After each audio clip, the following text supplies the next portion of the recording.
그 개가 다시 나타났을 때 치매에 걸린 아버지는 처음으로 웃었습니다. 런던에서 온 보건국 간부가 한국에서 무릎을 꿇었습니다. 딸의 이름도 자기 이름도 몰랐던 아버지가 단 하나, 발석이라는 이름만은 기억하고 있었습니다. 한국과 영국, 과학과 정서, 그 사이에 있었던 건 10년 전 아버지를 구해준 진돗개였습니다. 그런데 아무도 몰랐습니다. 그 개가 다시 아버지를 찾아올 줄은요. 지금부터 그 이야기의 전말을 공개합니다. 여러분이라면 어떤 존재를 평생 기억하고 싶으신가요? 혹시 여러분의 삶을 바꿔놓은 존재가 있나요? 댓글로 나눠주세요. 지금 바로 시작합니다. 제가 아버지를 마지막으로 알아볼 수 있었던 때는 3년 전이었습니다. 그날 아버지는 제 이름을 불렀어요. 그리고 말했죠. 로이즈, 내 양말 어디 있니? 아주 평범한 질문이었지만 그 후로 아버지는 제 이름을 한 번도 부르지 않았습니다. 점점 말수가 줄어들더니 이제는 거의 침묵 속에 사는 사람이 됐어요.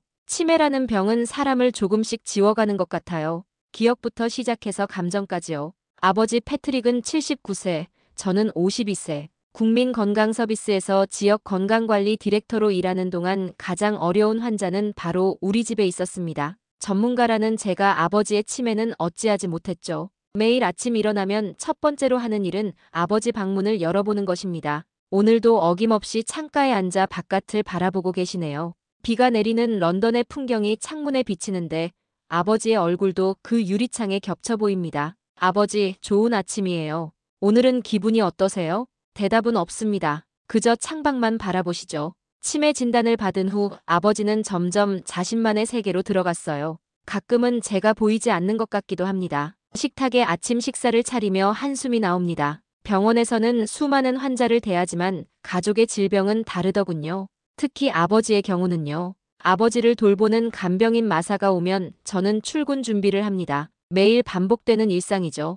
오늘은 회의가 늦게 끝날 거예요. 마사가 저녁까지 함께 있을 거니까 걱정 마세요. 여전히 반응은 없습니다. 아버지의 빈 눈동자는 때때로 너무 고통스러워요. 자신이 누구인지, 제가 누구인지도 모르는 분을 돌보는 것이 이렇게 힘들 줄 몰랐습니다. 수년 전 아버지는 한국에서 사고를 당했습니다. 영국군 공병장교로 파견됐다가 건물 붕괴 현장에 묻히셨죠. 구조되긴 했지만 언어와 문화 장벽 때문에 우리 가족이 아버지를 찾는데 며칠이나 걸렸어요. 그 공포의 시간을 아직도 잊을 수 없습니다. 그 사건 이후로 아버지는 변했습니다. 말수가 줄고 무언가에 사로잡힌 듯 했어요. 그리고 저는 한국에 대한 불신이 생겼죠. 아버지가 어떤 대우를 받았는지, 왜 우리에게 즉시 연락이 안 됐는지 의문이 가득했으니까요. 이번 주에 한국 출장이 있어요. 돌아오면 이야기 들려드릴게요. 아이러니하게도 제가 가장 가기 싫어했던 곳이 이번 출장지였습니다.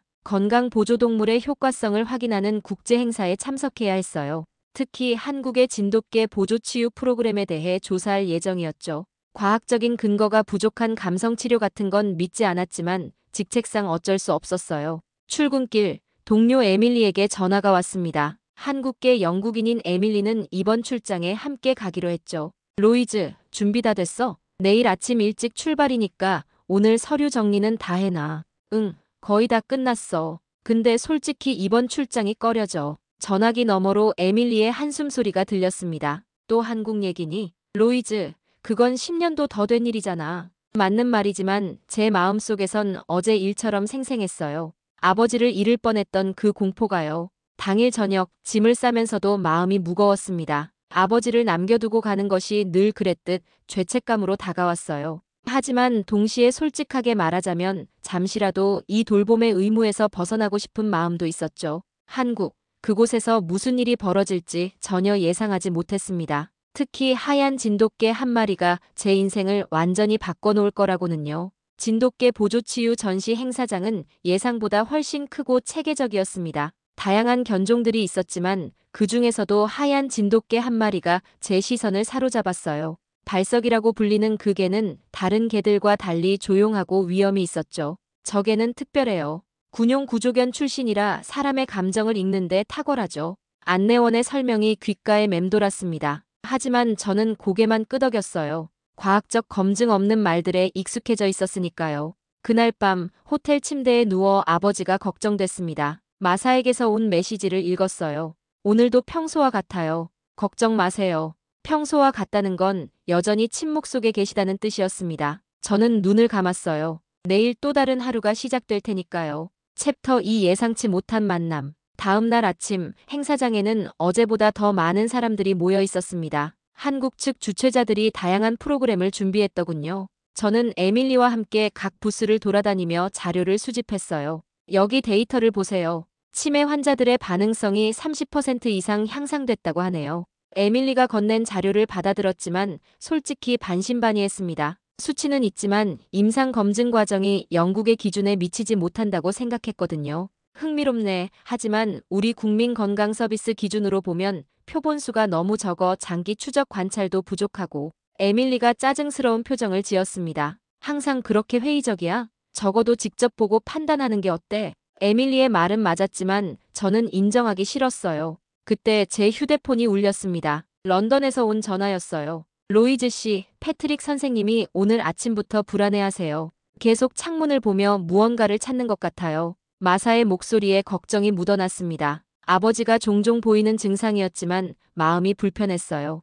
약은 제때 드셨나요? 불안할 때는 음악을 틀어드리면 도움이 될 거예요. 전화를 끊고 나니 갑자기 아버지가 그리워졌습니다. 무슨 생각을 하고 계실까? 저를 기억하실까? 이런 질문들이 항상 제 마음을 짓눌렀어요. 한국 측 행사 담당자가 다가왔습니다. 오늘 오후에 특별 세션이 있습니다. 영국에서 오신 분들을 위해 통역도 준비했고요. 가족을 모시고 오셔도 됩니다. 순간 머릿속에 이상한 생각이 스쳤습니다. 아버지가 여기 계셨다면 어땠을까? 이 모든 개들, 특히 그 하얀 진돗개를 보셨다면 어떤 반응을 보이셨을까? 에밀리가 제 생각을 읽은 듯 말했어요. 로이즈, 패트릭 아저씨를 데려올 수 있다면 좋았을 텐데. 동물 매개 치료가 치매 환자에게 효과 있다는 연구 많잖아. 그래, 아마도. 대답은 했지만 저는 여전히 확신이 없었습니다. 그저 아버지가 보고 싶다는 감정과 현실적인 어려움 사이에서 갈등하고 있었죠. 오후 세션이 시작되기 전 발석이 있는 구역으로 다시 갔습니다. 어제 봤던 그 하얀 진돗개가 여전히 평온한 눈빛으로 사람들을 바라보고 있었어요. 왜인지 모르게 그 개를 더 가까이서 보고 싶었습니다. 이 아이에 대해 더 알고 싶으신가요? 한국인 수의사 이하나가 미소 지으며 다가왔습니다. 발석은 특별해요. 사람의 감정 상태를 읽는데 탁월하죠. 특히 고통이나 불안을 느끼는 사람들에게 반응을 잘 보입니다. 과학적으로 증명된 건가요? 제 질문에 이하나는 웃음을 지었습니다. 과학만이 전부는 아니잖아요. 때로는 눈으로 보고 경험하는 것도 중요하죠. 그때였습니다. 행사장 입구에서 소란이 일어났어요. 저는 무의식적으로 그쪽을 바라봤고 놀랍게도 마사와 제 아버지가 들어오는 모습이 보였습니다. 아버지, 믿을 수 없었습니다. 어떻게 여기에? 급히 달려가자 마사가 당황한 표정으로 말했어요. 죄송해요. 패트릭 선생님이 계속 불안해하셔서 적어도 당신을 만나게 해드리고 싶었어요. 에밀리가 주소를 알려줬고 아버지는 평소와 같이 멍한 표정이었지만 주변을 두리번거리는 게 평소보다 활기차 보였습니다. 무언가를 찾는 듯 했어요. 괜찮아요, 마사. 어쩌면 좋은 생각일지도 모르겠네요. 아버지의 손을 잡고 천천히 행사장을 둘러보기 시작했습니다. 다른 개들 앞에서는 별다른 반응이 없었어요. 하지만 발석 앞에 섰을 때 믿을 수 없는 일이 벌어졌습니다. 아버지의 입에서 희미한 소리가 나왔어요. 발석도 갑자기 귀를 쫑긋 세우고 아버지를 바라봤습니다. 둘 사이에 무언가가 통한 것 같았어요. 아버지, 이 개가 마음에 드세요? 아버지는 대답하지 않았지만 눈빛이 달라졌습니다. 몇 달, 아니 몇 년 만에 처음 보는 생기가 돌았어요. 발석은 천천히 아버지에게 다가가 손을 핥았습니다. 그리고 아버지가 웃었어요. 정말 오랜만에 보는 미소였습니다. 이게 가능한 일인가요? 감정이 복잡했습니다. 기쁨, 혼란, 그리고 의심이 뒤섞였어요. 과학적으로 설명할 수 없는 일이 눈앞에서 벌어지고 있었으니까요. 이하나가 다가와 말했습니다. 가끔은 이런 일이 있어요. 특별한 연결이죠. 하지만 저는 여전히 의심이 가득했습니다. 우연의 일치일 뿐이라고 생각했어요. 어쩌면 아버지가 그저 개를 좋아하셨던 것일 수도 있죠. 특별한 연결 같은 건 과학적으로 증명할 수 없는 것이니까요. 에밀리, 아버지를 숙소로 모시고 가줄래? 나는 좀 더 자료를 살펴볼게. 에밀리는 실망한 표정이었습니다. 로이즈, 방금 무슨 일이 있었는지 봤잖아. 내 아버지가 반응을 보이셨어. 그것도 몇 년 만에.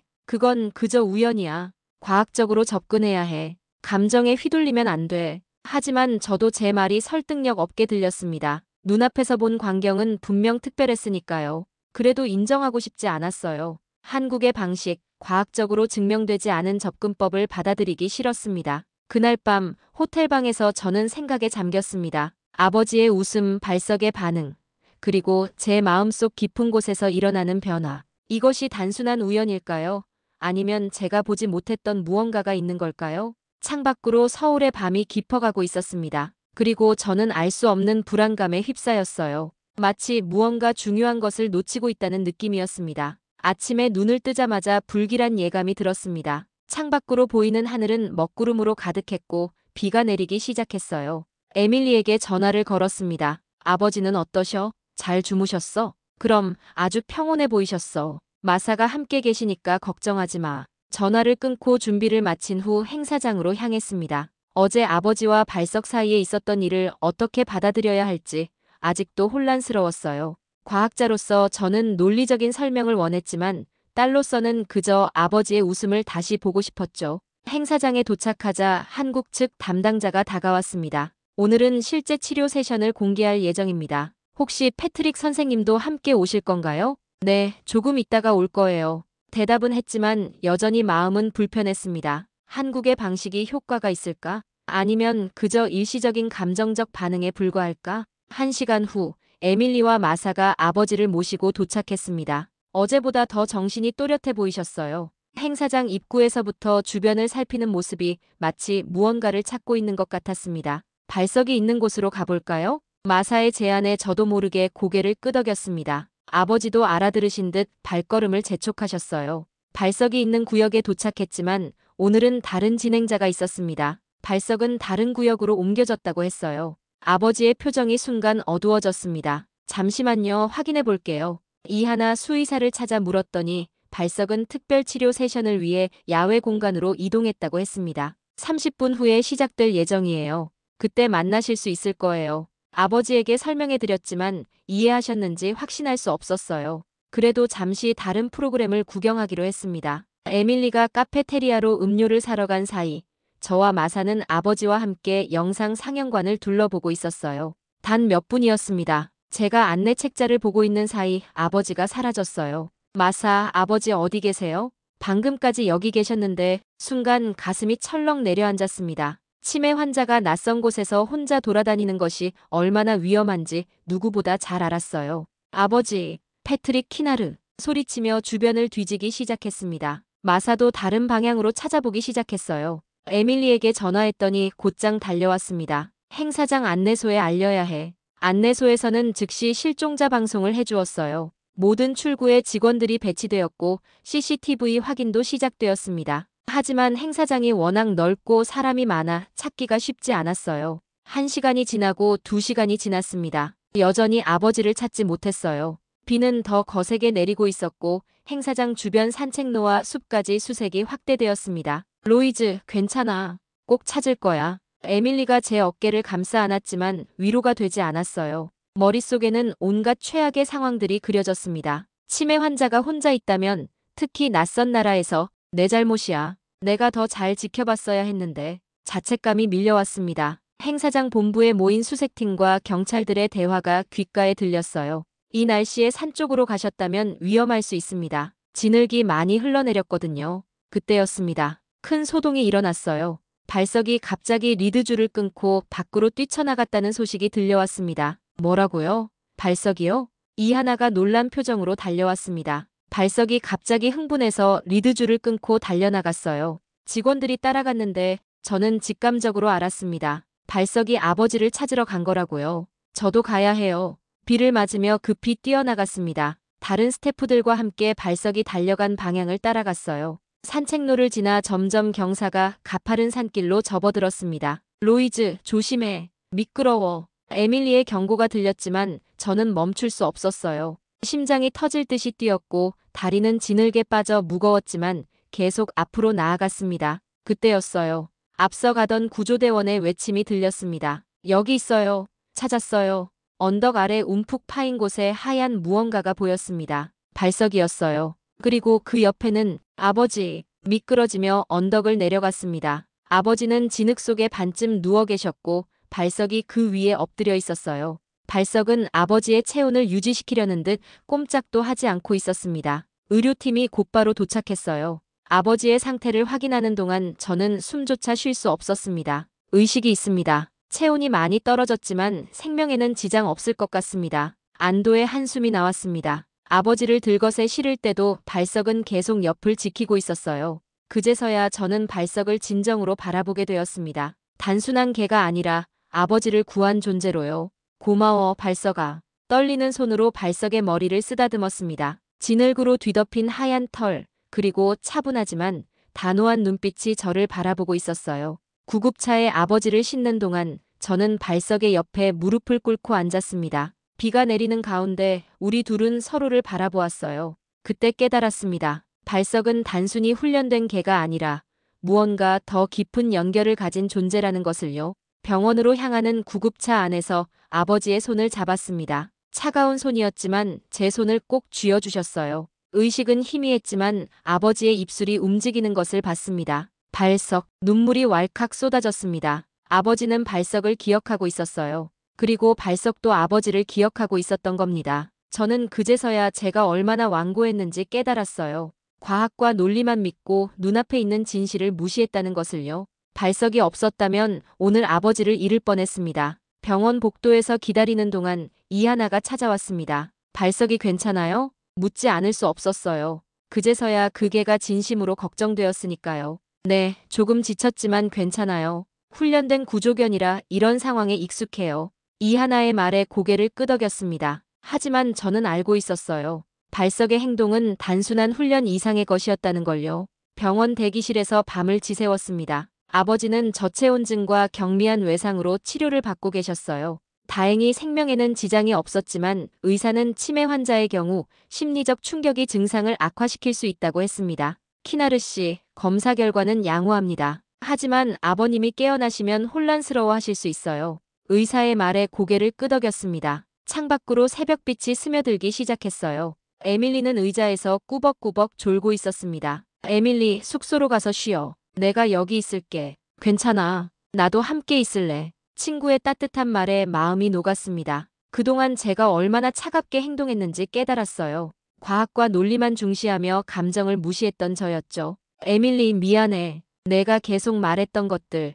내가 너무 완고했어. 괜찮아. 넌 그냥 너일 뿐이야. 그리고 발석이 내 아버지를 찾아냈잖아. 발석, 그 이름을 생각하니 가슴이 따뜻해졌습니다. 하얀 진돗개가 아버지를 지키던 모습이 자꾸 떠올랐어요. 그때 문이 열리고 이하나와 한국군견 훈련소의 최중령이 들어왔습니다. 두 사람 모두 심각한 표정이었어요. 로이즈 씨, 잠시 이야기 좀 나눌 수 있을까요? 최중령은 차분한 목소리로 말했습니다. 그의 손에는 서류 파일이 들려 있었어요. 네, 물론이죠. 병원 카페테리아로 자리를 옮겼습니다. 최중령은 서류를 펼쳐 보여주었어요.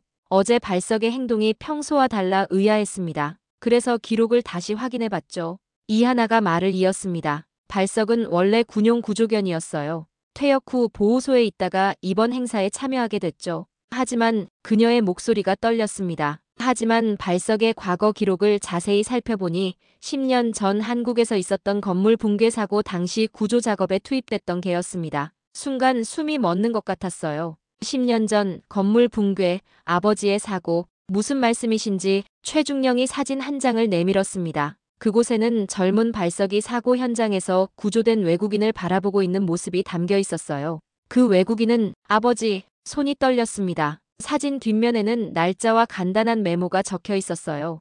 2014년 9월 15일, 발석이 영국군 공병장교 패트릭 키나르를 발견. 60시간 만에 구조. 발석이 아버지를 구했다고요? 믿을 수 없었습니다. 최중령이 고개를 끄덕였어요. 네, 발석은 특별한 개입니다. 인간의 목숨을 여러 번 구한 영웅이죠. 그 후 다양한 구조 작업에 참여했고 은퇴 후에는 치료 보조견으로 훈련받았습니다. 이하나가 말을 이었어요. 개는 사람보다 기억력이 뛰어날 때가 있어요. 특히 감정적으로 강한 경험은 평생 기억하죠. 발석은 패트릭 씨를 기억하고 있었던 거예요. 머릿속이 하얘졌습니다. 발석이 아버지에게 특별한 반응을 보였던 이유, 아버지가 유일하게 발석에게만 반응했던 이유, 그리고 발석이 망설임 없이 아버지를 찾아 나섰던 이유, 모든 것이 이해됐어요. 이건 믿을 수 없네요. 눈물이 뺨을 타고 흘러내렸습니다. 그동안 제가 얼마나 무지했는지, 얼마나 편견에 사로잡혀 있었는지 깨달았어요. 발석은 지금 어디 있나요? 훈련소로 데려갔습니다. 휴식이 필요해서요. 저는 결심했습니다. 발석을 다시 데려와 주실 수 있을까요? 아버지가 깨어나시면 아버지가 발석을 만나게 해주고 싶어요. 두 사람은 서로 눈빛을 교환한 후 미소 지었습니다. 물론이죠. 병실로 돌아와 아버지 옆에 앉았습니다. 창밖으로 아침 햇살이 환하게 비추고 있었어요. 아버지의 손을 꼭 잡았습니다. 아버지, 알고 계셨어요? 발석이 아버지를 구한 게라는 거요. 10년 전 한국에서요. 말을 이어가려는데 아버지의 손가락이 움직였습니다. 천천히 눈을 뜨시더니 저를 바라보셨어요. 로이즈, 제 이름을 부르셨습니다. 몇 년 만에 처음으로요. 아버지, 저예요. 로이즈예요. 감정이 북받쳐 올라왔습니다. 아버지는 희미하게 미소 지으셨어요. 발석, 어디? 여전히 발석을 찾고 계셨습니다. 감동과 놀라움이 교차했어요. 곧 올 거예요, 아버지. 발석이 아버지를 구했다는 거 알고 계셨어요? 아버지는 고개를 끄덕이셨습니다. 모르는 줄 알았는데 아버지는 알고 계셨던 거예요. 기억은 사라졌어도 감정은 남아있었던 겁니다. 오후가 되자 발석이 도착했습니다. 깨끗이 씻겨진 하얀 털이 햇빛에 반짝였어요. 의사의 허락을 받아 발석을 병실로 데려왔습니다. 발석이 들어오자 아버지의 눈이 반짝였어요. 발석은 천천히 다가가 아버지의 손을 핥았습니다. 그리고 아버지는 웃으셨어요. 진심으로 기쁘게 웃으셨습니다. 좋은 아이. 아버지의 손이 발석의 머리를 쓰다듬었어요. 두 사람, 아니 두 존재 사이에는 말로 표현할 수 없는 유대감이 흘렀습니다. 그날 밤 아버지가 잠든 후 저는 병실 의자에 앉아 발석을 바라봤습니다. 발석은 아버지의 침대 옆에 누워 한시도 떨어지지 않았어요. 아버지의 손을 꼭 잡고 말했습니다. 아빠는 기억하고 있었던 거군요. 진심은 잊히지 않는다는 걸 이제야 알았어요. 아버지는 잠든 상태에서도 미소를 짓는 것 같았습니다. 그리고 천천히 눈을 뜨시더니 힘겹게 말씀하셨어요. 발석이 다시 왔지. 널 데려왔구나. 눈물이 멈추지 않았습니다. 그동안 저는 아버지의 병만 보고 그 이면에 있는 사람을 보지 못했어요. 과학과 논리에 집착하며 진정한 연결과 기억의 의미를 놓치고 있었던 겁니다. 발석은 조용히 우리를 지켜보고 있었습니다. 그 순간 알았어요. 이건 단순한 우연이 아니라 운명이었다는 것을요. 아버지와 발석, 그리고 우리는 10년 전 한국에서 이미 연결되어 있었습니다. 그리고 이제야 그 연결의 의미를 깨닫게 된 거예요. 아버지가 퇴원한 후 우리는 당초 계획보다 더 오래 한국에 머물기로 했습니다. 사건 이후 발석과 아버지는 마치 오랜 친구처럼 떨어질 줄 모르는 사이가 됐어요. 놀라운 변화였습니다. 훈련소에서 발석의 일정을 조정해드렸습니다. 패트릭 선생님과 함께할 수 있도록요. 이하나의 배려에 진심으로 감사했습니다. 제가 보고 있는 광경은 기적과도 같았으니까요. 아버지는 발석이 옆에 있을 때면 더 많이 말씀하시고 더 또렷한 정신을 보이셨어요. 이게 어떻게 가능한 건가요? 과학적으로 설명이 될까요? 이하나는 생각에 잠기더니 대답했습니다. 감정적 기억은 치매로 인한 인지 기능 저하에도 남아있을 수 있어요. 이를 연구하는 곳이 있는데 한번 방문해 보시겠어요? 그렇게 해서 한국보건복지부 소속 수의학 연구소를 방문하게 됐습니다. 에밀리와 아버지, 그리고 발석과 함께요. 연구소는 제가 상상했던 것보다 훨씬 현대적이고 깨끗했습니다. 선입견 때문에 한국의 시설을 과소평가했던 제 자신이 부끄러웠어요. 여기서 동물 매개 치료와 관련된 다양한 연구를 진행합니다. 특히 치매 환자를 위한 프로그램은 세계적으로도 인정받고 있죠. 연구소장 김 박사의 안내를 받으며 시설을 둘러봤습니다. 여러 실험실과 치료실을 지나며 감탄을 금치 못했어요. 이건 AI 기반 인지재활 시스템입니다. 동물의 반응과 환자의 상태를 실시간으로 분석하여 최적의 치료 방향을 제시해주죠. 커다란 스크린에는 뇌파 그래프와 함께 다양한 데이터가 표시되고 있었습니다. 과학적인 접근에 놀랐어요. 저희는 감성과 과학의 균형을 중요하게 생각합니다. 감정적 연결은 측정하기 어렵지만 그 효과는 분명히 있으니까요. 김 박사의 말이 가슴에 와닿았습니다. 그동안 저는 과학적 증거만 중시하며 감정적 연결의 중요성을 무시했던 거예요. 다음으로 군견 훈련소를 방문했습니다. 넓은 훈련장에서 다양한 진돗개들이 훈련받고 있었어요. 여기가 발석이 훈련받은 곳입니다. 구조견은 사람의 생명을 구하는 임무를 맡기 때문에 특별한 훈련을 받아요. 최중령이 자세히 설명해 주었습니다. 훈련 과정, 선발 기준, 그리고 은퇴 후 관리까지요. 발석은 특별했습니다. 처음부터 남달랐어요. 사람의 감정을 읽는 능력이 탁월했죠. 훈련장 한쪽에는 발석이 참여했던 구조활동 사진들이 전시되어 있었습니다. 그 중에는 아버지를 구조한 사진도 있었어요. 먼지와 돌무더기 속에서 누군가를 발견한 발석의 모습이 담겨 있었죠. 이 사진은 제가 가질 수 있을까요? 최중령은 흔쾌히 허락했습니다. 그 사진을 들고 아버지에게 보여드렸어요. 아버지, 이게 발석이 아버지를 구했을 때 모습이에요.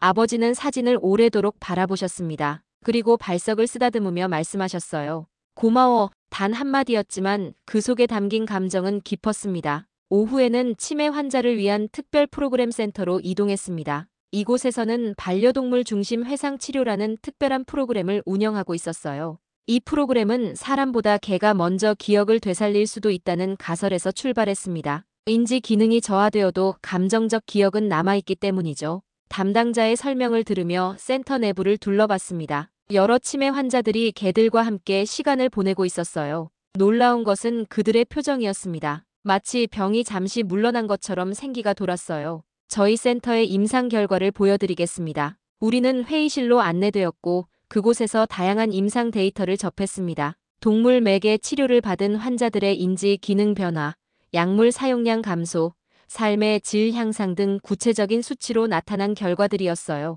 이건 정말 놀랍네요. 제 분야가 건강관리였기에 이 데이터의 중요성을 잘 알고 있었습니다. 그동안 제가 얼마나 편협했는지 깨달았어요. 마지막으로 우리는 보건복지부를 방문했습니다. 그곳에서 한국의 건강관리 시스템과 동물 매개 치료의 국가적 지원 현황에 대해 들었어요. 우리는 기술과 정서, 과학과 전통을 조화시키려고 노력합니다. 특히 고령화 사회에서 치매는 심각한 문제이기 때문에 다양한 접근법을 시도하고 있죠. 부처 관계자의 설명을 들으며 제 마음속에 있던 한국에 대한 선입견이 완전히 무너졌습니다. 제가 생각했던 것과는 전혀 다른 모습이었으니까요. 로이즈, 어때? 놀랍지 않아? 에밀리가 내 표정을 보며 웃었습니다. 정말 놀라워. 내가 얼마나 무지했는지 깨닫게 됐어. 하루 종일 다양한 시설을 방문한 후 우리는 저녁을 먹기 위해 한 식당에 들렀습니다. 아버지도 평소보다 식욕이 좋아 보였어요. 발석은 식당 앞에서 기다리고 있었죠. 식사를 하며 생각에 잠겼습니다. 그동안 저는 한국에 대한 선입견으로 가득 차 있었어요. 아버지의 사고 당시 언어 장벽 때문에 겪었던 어려움을 한국 탓으로 돌렸죠. 하지만 이제 보니 그건 단지 상황 탓이었을 뿐이었습니다. 이하나 씨, 한 가지 물어봐도 될까요? 네, 말씀하세요. 한국에서는 정이라는 개념이 중요하다고 들었어요. 그게 정확히 무엇인가요? 이하나는 미소를 지었습니다. 정확히 번역하기는 어렵지만 사람과 사람 사이의 깊은 감정적 연결이라고 할 수 있어요. 시간이 흘러도 변하지 않는 마음의 유대감이죠. 그 말을 듣는 순간 아버지와 발석 사이의 연결이 바로 그것이라는 생각이 들었습니다. 10년이 지나도 남아있는 기억과 감정의 연결. 그것이 바로 정이었던 거예요. 호텔로 돌아오는 길, 아버지는 제 손을 꼭 잡으셨습니다. 오랜만에 느껴보는 아버지의 온기였어요. 로이즈, 고마워. 눈물이 났습니다. 아버지가 저를 인식하시고 이름을 불러주신 것만으로도 가슴이 벅찼어요. 그날 밤 창밖으로 서울의 불빛이 반짝이는 것을 바라보며 생각했습니다. 제가 얼마나 많은 것을 놓치고 있었는지. 과학과 정서, 시스템과 사람이 어우러진 복지 모델의 균형. 한국에서 배운 이 새로운 시각이 저를 완전히 바꿔놓고 있었어요. 발석 덕분에 저는 아버지를 새롭게 만났습니다. 그리고 한국이라는 나라도 새롭게 보게 됐죠. 이제 남은 것은 저 자신을 바꾸는 일이었습니다. 다음 날 아침 결심했습니다. 원래 계획보다 한국에 더 오래 머물기로요. 에밀리에게 전화했어요. 에밀리, 나 당분간 한국에 더 있을 거야. 아버지와 발석을 위한 특별 프로그램이 있대. 너는 먼저 영국으로 돌아가도 돼. 정말? 그래도 괜찮아. 일은 어떻게 할 거야? 원격으로 처리할 수 있는 것들은 그렇게 하고 나머지는 대리인을 세울 거야. 지금은 아버지가 더 중요해. 전화를 끊고 나니 이상하게 마음이 홀가분했습니다. 지난 몇 년간 저는 항상 일을 우선시했어요. 아버지를 돌보는 것도 의무감에서 비롯된 것이었죠. 하지만 이제 그 마음이 바뀌고 있었습니다. 로이즈 씨, 제안을 받아들여 주셔서 감사합니다. 김 박사가 환하게 웃으며 반겨주었습니다. 오늘부터 아버지와 발석은 특별 재활 프로그램에 참여하기로 했어요. 이 프로그램은 3주 과정입니다. 인지재활 훈련과 동물 매개 치료를 병행하죠. 특히 패트릭 선생님과 발석의 경우는 이미 강한 유대감이 있어서 더 효과적일 거예요. 프로그램 첫날 아버지와 발석은 특별한 공간에서 시간을 보냈습니다. 제가 가장 놀란 것은 아버지가 발석과 있을 때 보이는 집중력이었어요. 놀랍네요. 아버지가 이렇게 오래 집중하는 모습은 오랜만에 봐요. 담당 치료사가 고개를 끄덕였습니다. 발석이 패트릭 선생님의 정서적 앵커 역할을 하고 있어요.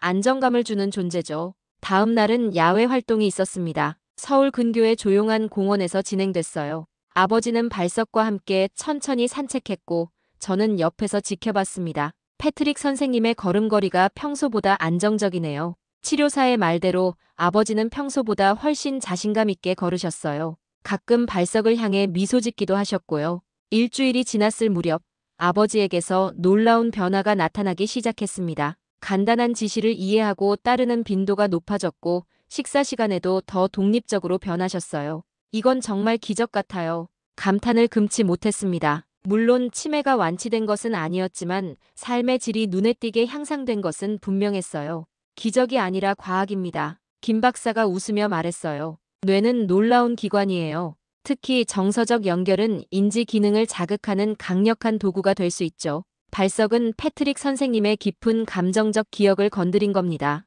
프로그램 2주차에 접어들면서 저도 직접 참여하기 시작했습니다. 아버지와 발석과 함께하는 활동들이 저에게도 큰 의미가 있었어요. 오늘은 가족 회상 세션입니다. 옛 사진이나 의미 있는 물건들을 가져오셨나요? 저는 준비해온 가족 앨범을 펼쳤습니다. 제 어린 시절 사진, 어머니와 아버지가 함께 있는 사진, 그리고 아버지의 군 시절 사진까지. 아버지, 이건 저예요. 5살 때요. 아버지는 사진을 오래도록 바라보셨습니다. 그리고 손가락으로 가리키셨어요. 작은 로이즈. 눈물이 핑 돌았습니다. 아버지가 저를 기억하고 계셨어요. 네, 맞아요. 작은 로이즈예요. 그날의 세션은 특별했습니다. 아버지는 평소보다 더 많은 말씀을 하셨고 때로는 기억의 조각들을 이야기하기도 하셨어요. 물론 모든 것이 정확하지는 않았지만 감정만큼은 진실했습니다. 프로그램 3주차, 놀라운 일이 벌어졌습니다. 인지평가 시간에 치료사가 아버지에게 물었어요. 선생님의 이름은 무엇인가요? 아버지는 망설이셨습니다. 자신의 이름을 기억해내지 못하는 것 같았어요. 괜찮아요. 그럼 이 친구의 이름은 무엇인가요? 치료사가 발석을 가리켰습니다. 발석. 아버지의 대답은 망설임 없이 또렷하게 나왔어요. 모두가 놀랐습니다. 자신의 이름은 기억하지 못하면서도 발석의 이름은 정확히 기억하고 있었던 거예요. 이건 정말 특별한 사례입니다. 김 박사는 흥분한 목소리로 말했습니다. 감정적 기억이 얼마나 강력한지 보여주는 증거예요. 저는 참을 수 없이 눈물이 쏟아졌습니다. 아버지가 발석의 이름을 말하는 그 순간 제 마음속에 쌓아두었던 벽이 완전히 무너졌어요. 감정을 억누르고 살아왔던 제 삶의 방식이 얼마나 잘못되었는지 깨달았습니다. 그날 저녁 한국 공영방송에서 저희 이야기를 다루고 싶다며 연락이 왔습니다. 처음에는 망설였지만 이 특별한 경험을 더 많은 사람들과 나누는 것이 의미 있을 것 같아 수락했어요. 인터뷰는 병원 정원에서 진행되었습니다. 아버지와 발석도 함께였고요. 키나르 씨, 처음 발석을 만났을 때와 지금의 생각이 어떻게 다른가요?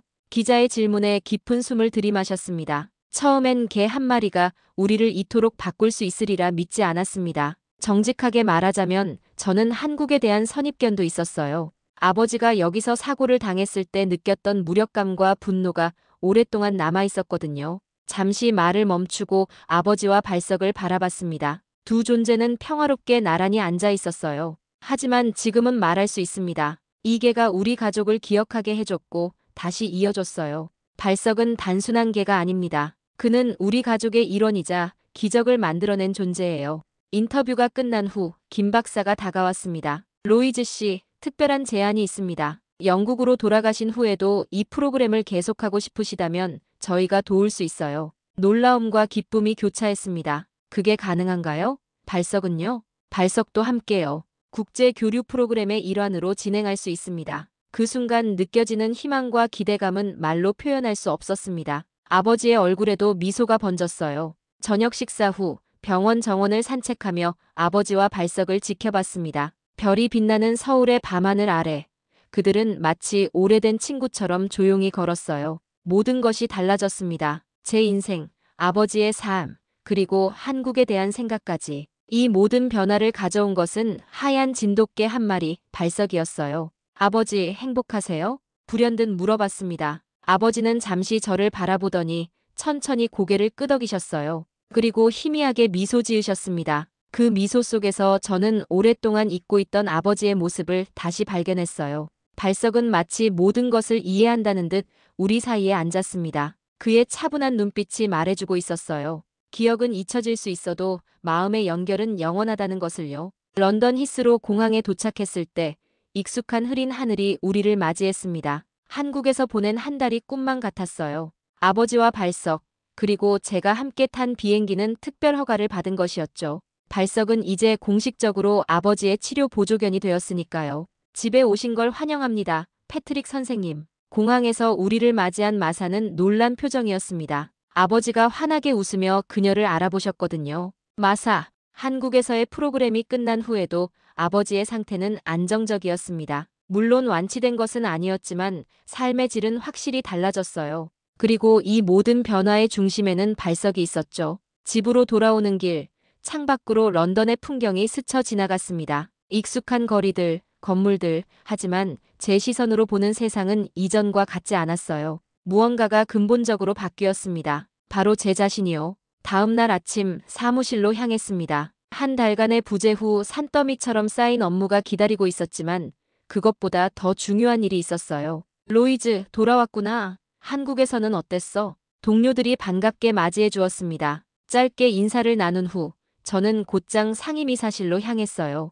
반갑습니다. 윌리엄스 이사님. 특별한 제안이 있어서 찾아뵀습니다. 제가 경험한 모든 것, 아버지의 변화, 한국의 프로그램 효과, 그리고 발석과의 특별한 유대관계까지 차분히 설명했습니다. 국민건강서비스의 한국식 반려동물, 인지치료 프로그램을 도입해보면 어떨까요? 초기 비용은 들겠지만 장기적으로는 환자의 삶의 질 향상과 함께 의료비 절감 효과도 있을 겁니다. 윌리엄스 이사는 잠시 생각에 잠겼다가 물었습니다. 과학적 근거는 충분한가? 전에는 저도 똑같은 질문을 했었죠. 이제는 다른 관점에서 대답할 수 있었습니다. 네, 한국에서 수집한 임상 데이터가 있습니다. 또한 제 아버지의 사례도 강력한 증거가 될 수 있어요. 더 체계적인 연구를 위해 시범 프로그램을 먼저 도입해보는 것은 어떨까요? 예상보다 반응이 좋았습니다. 윌리엄스 이사는 제안을 긍정적으로 검토하겠다고 약속했고 2주 후에는 국민건강서비스 치매관리팀과의 회의가 예정되었어요. 집으로 돌아가는 길에 한국보건협회에서 전화가 왔습니다. 김 박사였어요. 로이즈 씨, 잘 도착하셨나요? 우리가 말씀드렸던 프로젝트에 대해 논의하고 싶습니다. 한국에서 떠나기 전 김 박사는 발석과 아버지의 사례를 바탕으로 특별 연구 논문과 사례집을 준비하고 있다고 했었어요. 그리고 저에게 영어 번역과 영국 측 코디네이터 역할을 제안했었죠. 네, 정말 기쁘게 참여하고 싶습니다. 언제 시작할 수 있을까요? 그날부터 저의 일상은 바뀌었습니다. 아침에는 국민건강서비스에서 시범 프로그램 준비를, 저녁에는 한국과의 화상회의와 번역 작업을 했어요. 피곤했지만 이상하게 충만했습니다. 제가 하는 일이 단순한 직무를 넘어 의미 있는 변화를 만들어내고 있다고 느꼈거든요.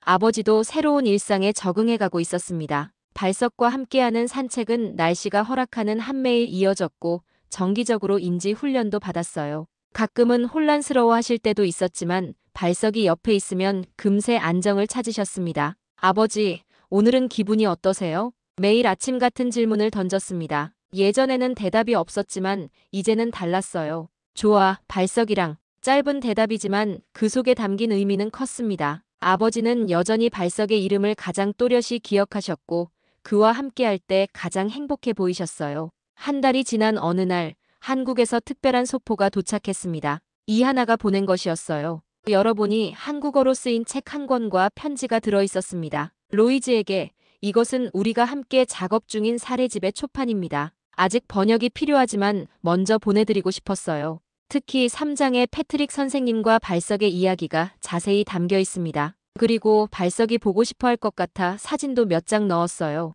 책을 천천히 넘기니 정말 발석의 어린 시절 사진들이 있었습니다. 훈련받는 모습, 구조 현장에서의 모습, 그리고 놀랍게도 10년 전 아버지를 구했던 당시의 사진도 있었어요. 그 사진을 아버지께 보여드리자 놀라운 반응이 있었습니다. 발석, 어렸네. 아버지는 사진을 가만히 쓰다듬으셨어요. 마치 기억의 문이 열린 것처럼 과거의 조각들이 돌아온 듯 했습니다. 그날 밤 저는 책상에 앉아 한국어 사례집을 번역하기 시작했습니다. 작업을 하면서 다시 한번 한국의 정이라는 개념에 대해 깊이 생각했어요. 감정적 연결, 시간이 지나도 변하지 않는 마음의 유대감. 아버지와 발석 사이에 있는 그 연결은 과학적으로 완벽히 설명하기 어려운 것이었습니다. 하지만 그렇다고 해서 덜 진실하거나 덜 중요한 것은 아니었어요. 오히려 그것이 가장 본질적인 것일지도 모른다는 생각이 들었습니다. 번역 작업을 하면서 저는 제 자신의 삶도 돌아보게 됐어요. 그동안 저는 일에만 집중하며 정작 가장 중요한 것들을 놓치고 있었습니다. 아버지와의 관계, 감정적 연결, 그리고 진정한 행복이 무엇인지에 대한 고민이요. 어느 일요일 오후 에밀리가 우리 집을 방문했습니다. 함께 차를 마시며 이야기를 나누는데 에밀리가 문득 말했어요. 로이즈, 너 많이 달라졌어. 전에는 항상 긴장되고 딱딱했는데 이제는 훨씬 편안해 보여. 그 말을 듣고 생각해보니 맞는 말이었습니다. 제 안에 있던 긴장과 불안이 많이 사라졌어요. 아버지의 병을 받아들이고 현재에 감사하는 법을 배웠으니까요. 고마워, 에밀리. 나도 느끼고 있어. 한국에서의 경험이 나를 많이 바꿔놓았나 봐. 그날 저녁 아버지와 발석과 함께 거실에 앉아 옛날 가족 앨범을 보았습니다. 어머니가 살아계셨을 때의 사진들, 제가 어렸을 때의 추억들.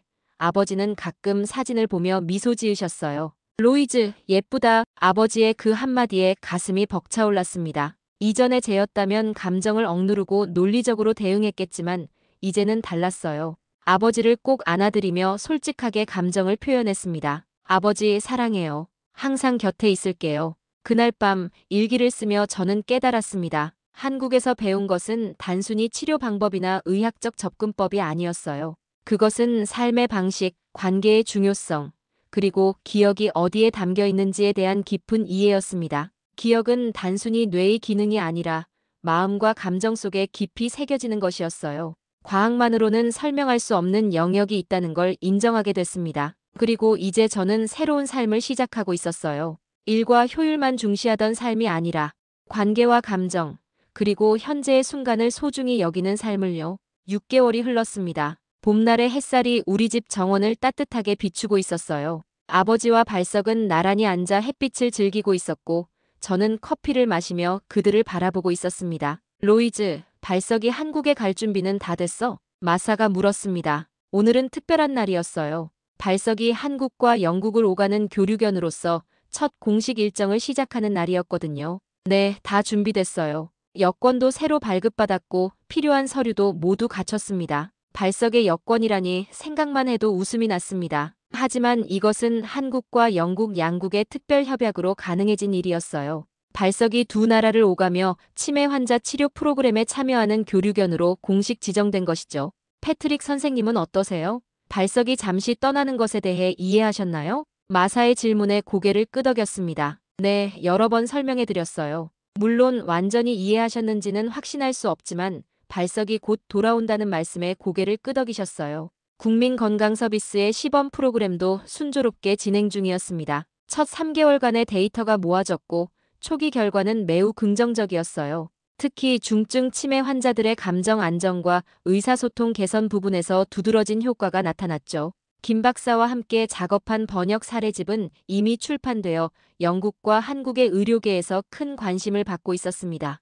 기억의 사슬 치매와 동물 매개 치료의 새로운 지평이라는 제목의 이 책은 아버지와 발석의 이야기를 중심으로 다양한 사례들을 담고 있었어요. 그날 오후 한국 대사관에서 특별한 행사가 열렸습니다. 발석이 교류견으로 임명되는 공식 행사였어요. 아버지도 함께 참석했습니다. 이 자리에 함께해 주신 모든 분들께 감사드립니다. 오늘 우리는 특별한 우정의 상징을 기념하고 있습니다. 한국 대사의 말에 이어 영국 보건부 장관도 축사를 했습니다. 발석은 단순한 반려동물이 아닙니다. 그는 두 나라의 우정과 협력, 그리고 인간과 동물 사이의 특별한 유대를 보여주는 상징입니다. 발석은 하얀 털이 반짝이는 특별한 조끼를 입고 있었습니다. 그 조끼에는 한국과 영국의 국기가 나란히 수놓아져 있었어요. 아버지는 발석의 머리를 쓰다듬으며 미소 짓고 계셨습니다. 행사가 끝난 후 테드 측에서 연락이 왔습니다. 제 이야기를 듣고 강연을 제안하고 싶다는 내용이었어요. 처음에는 망설였지만 이 경험을 더 많은 사람들과 나누는 것이 의미 있을 것 같아 수락했습니다. 강연 준비는 쉽지 않았어요. 어떻게 하면 이 놀라운 여정을 짧은 시간 안에 전달할 수 있을까 고민했습니다. 결국 기억을 되찾은 가족이라는 제목으로 강연을 준비했어요. 강연 당일 무대에 올라 수백 명의 청중을 마주했습니다. 깊은 숨을 들이마시고 이야기를 시작했어요. 기억은 기록이 아니라 감정입니다. 그리고 감정은 한국에서 온 하얀 개 한 마리가 우리에게 처음으로 가르쳐 준 것이었습니다. 발석과 아버지의 이야기, 한국에서의 경험, 그리고 제 자신의 변화까지 모든 이야기를 진심을 담아 전했습니다. 강연이 끝나자 기립박수가 쏟아졌어요. 그 강연은 온라인으로 퍼져나갔고 예상치 못한 반향을 일으켰습니다. 전 세계에서 비슷한 경험을 가진 사람들의 이야기가 모이기 시작했어요. 치매 환자 가족들, 동물 매개 치료 전문가들, 그리고 평범한 사람들까지. 어느 날 서울시에서 특별한 제안이 왔습니다. 발석의 이야기를 기념하는 조형물을 세우고 싶다는 내용이었어요. 그리고 얼마 지나지 않아 런던시에서도 비슷한 제안이 들어왔습니다. 두 도시를 연결하는 상징이 될 거예요. 김 박사의 말처럼 발석의 조형물은 서울과 런던의 공원에 각각 세워졌습니다. 하얀 진돗개가 노인의 손을 핥고 있는 모습의 조형물이었어요. 그 아래에는 기억은 마음속에 살아있다라는 문구가 한국어와 영어로 새겨져 있었습니다. 발석의 이야기는 영국 교과서의 동물과 인간의 공감 단원에도 실렸어요. 아이들이 치매에 대해 배우고 동물과의 유대감이 가져올 수 있는 치유의 힘에 대해 이해하는 데 도움을 주게 된 거죠. 1년 후 한국 방문 중이던 발석이 한국 어린이들과 함께하는 프로그램에 참여했습니다. 그 모습이 담긴 사진을 보며 아버지는 미소 지으셨어요. 발석이 좋은 일 하네. 아버지의 상태는 여전히 안정적이었습니다. 물론 치매가 완치된 것은 아니었지만 발석이 옆에 있을 때면 특별한 생기가 돌았어요. 그리고 그것만으로도 우리 가족에게는 충분했습니다. 발석이 돌아온 날 공항에서 그를 맞이했습니다. 아버지는 평소보다 훨씬 활기차 보이셨어요. 발석을 보자마자 자리에서 일어나 두 팔을 벌리셨습니다. 발석아, 돌아왔구나. 그 장면을 보며 새삼 깨달았습니다. 기적은 큰 사건이 아니라 이런 작은 순간들 속에 있다는 것을요. 아버지가 발석을 알아보고 그를 기다리고 그와 함께할 때 보이는 행복한 표정. 그것이 바로 우리에게 주어진 가장 큰 선물이었습니다. 국민건강서비스의 반려동물 인지치료 프로그램은 이제 정식 프로그램으로 채택되었고 전국의 여러 병원으로 확대되고 있었어요. 한국과의 협력도 계속 이어져 정기적인 연구 교류와 함께 치료사 양성 프로그램도 시작되었습니다. 저는 국민건강서비스에서의 직책을 축소하고 동물 매개 치료 프로그램에 더 많은 시간을 할애하기로 했어요.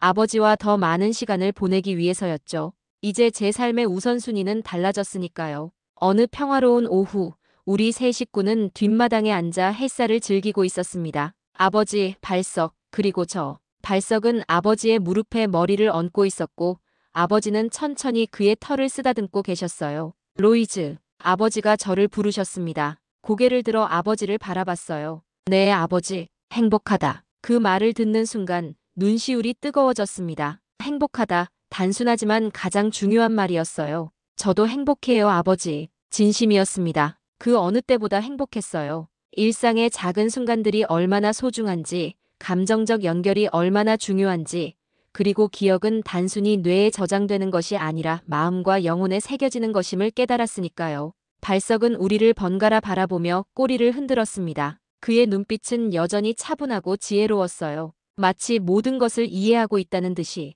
가을 햇살이 정원을 황금빛으로 물들이는 가운데 우리 세 가족은 조용히 함께 있었습니다. 말이 필요 없는 평화로운 순간이었어요. 멀리서 전화벨이 울렸지만 일부러 받지 않았습니다. 지금 이 순간, 이 평화, 이 연결이 그 어떤 것보다 중요했으니까요. 한국에서 온 하얀 진돗개 한 마리가 우리 가족에게 가져다준 기적. 그것은 단순한 우연이 아니라 깊은 인연이었습니다. 시간과 공간을 초월한 기억의 연결이었고 우리 모두를 치유한 정의 힘이었어요. 발석은 앞으로도 계속 두 나라를 오가며 많은 사람들에게 희망을 전할 것입니다. 그리고 우리 가족은 그가 돌아올 때마다 언제나 두 팔 벌려 맞이할 거예요. 기억은 잊혀져도 마음은 기억합니다. 이것이 발석이 우리에게 가르쳐준 가장 소중한 진실입니다. 잊혀진 기억도 멀어진 마음도 다시 이어질 수 있습니다. 그것이 한국의 정이 가진 힘이었고 하얀 진돗개 발석이 보여준 기적이었습니다. 이 이야기